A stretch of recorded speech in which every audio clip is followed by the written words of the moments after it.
Hello.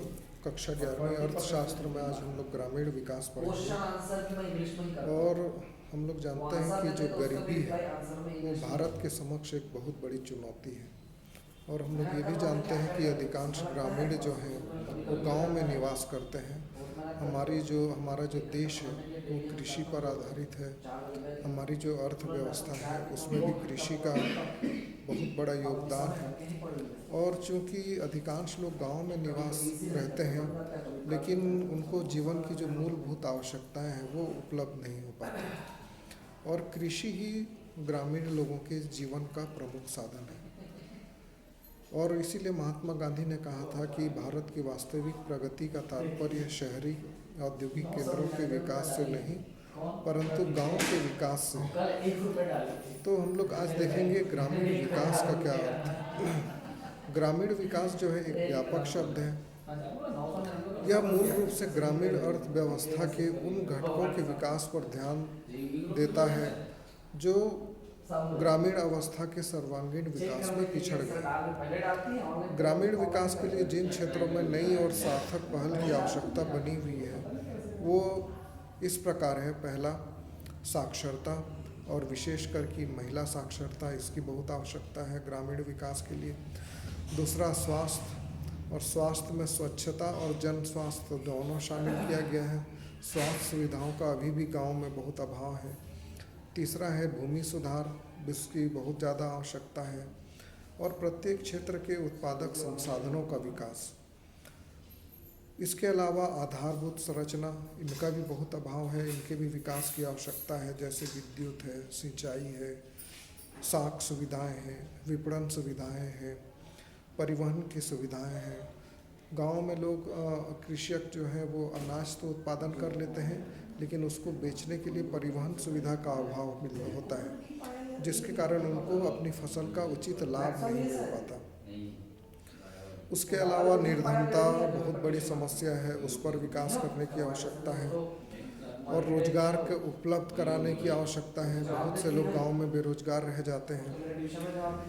तो इसका अर्थ यह है कि अनाज, फल, सब्जी के उत्पादन में लगे कृषक समुदाय को उत्पादकता बढ़ाने के लिए हमको एक विशेष सहायता देनी होगी, तभी ग्रामीण विकास हो पाएगा। और जो गैर कृषि उत्पादक क्रियाकलाप हैं जैसे कि खाद्य प्रसंस्करण, स्वास्थ्य सुविधा, कार्यस्थल पर स्वच्छता, ये सारी सुविधाओं को देना पड़ेगा। शिक्षा की उचित व्यवस्था करनी पड़ेगी, तभी गांव का उचित विकास हो पाएगा। और इसी परिप्रेक्ष्य में हम ग्रामीण भारत के साख और विपणन व्यवस्था, सहकारिता की भूमि, कृषि का विविधीकरण, वैकल्पिक कृषि, जैविक कृषि आदि महत्वपूर्ण विषयों पर हम लोग चर्चा करेंगे। सबसे पहले हम लोग देखेंगे आज कृषि साख, एग्रीकल्चरल क्रेडिट, जिसका कि बहुत ज़्यादा आवश्यकता ग्रामीणों में है। तो ग्रामीण साख का अभिप्राय उस साख से है जिसकी आवश्यकता ग्रामीण क्षेत्रों में रहती है और उनको होती है जो अधिकांश रूप से कृषि पर ही निर्भर रहते हैं। अतः इसको हम लोग कृषि साख भी कह सकते हैं। जो ग्रामीण साख है उसको हम लोग कृषि साख भी कह सकते हैं। तो कृषि साख का अर्थ उस साख से है जिसकी आवश्यकता कृषि कार्य करने से होती है। यह आवश्यकता बीज, खाद, यंत्र खरीदने, माल गुजारी देने और कृषि संबंधी अन्य कार्य करने के लिए हो सकती है। और इसके लिए किसानों को या कृषकों को पैसों की आवश्यकता होती है और उसके लिए जो उधार लेते हैं इसी को कृषि साख कहा जाता है। और कृषि साख की पूर्ति जो वहाँ के स्थानीय साहूकार होते हैं या सहकारी संस्थाएं होती हैं, व्यापारिक बैंक होते हैं, भूमि विकास बैंक होते हैं, ये उनके द्वारा इसकी पूर्ति की जाती है। अब हम लोग देखेंगे भारत में कृषि वित्त या साख की आवश्यकता। तो सबसे पहला जो साख है जिसको बोलते हैं अल्पकालीन साख, दूसरे साख को बोलते हैं मध्यकालीन और तीसरे को बोलते हैं दीर्घकालीन साख।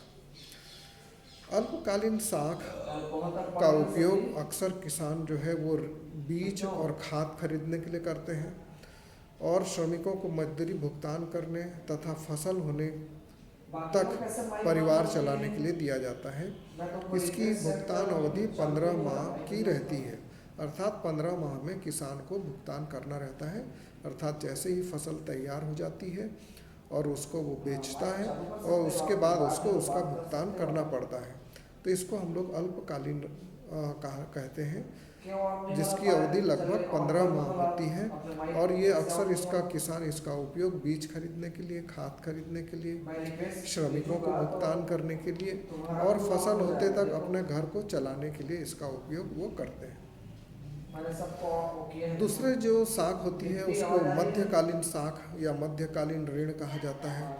इसकी अवधि 15 माह से 5 वर्ष तक के लिए होती है।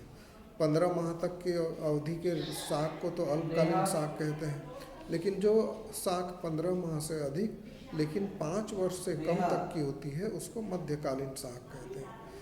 इसका उपयोग जो किसान हैं वो औजार और पशु खरीदने में और खेती में सुधार करने के लिए करते हैं।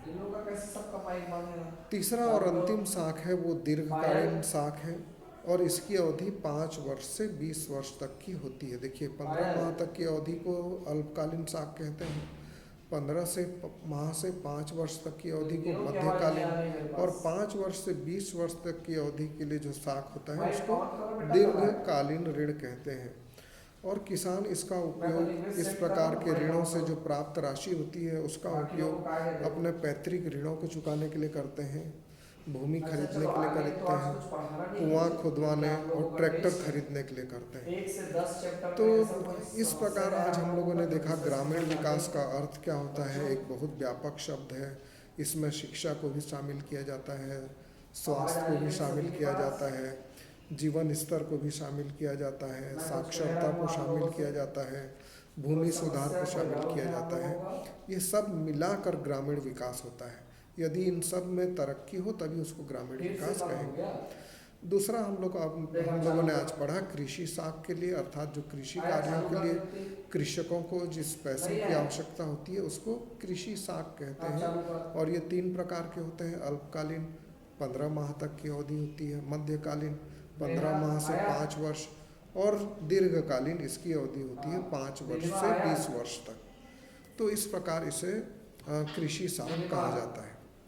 अगले वीडियो में हम लोग देखेंगे कि कृषि वित्त के क्या क्या स्रोत होते हैं।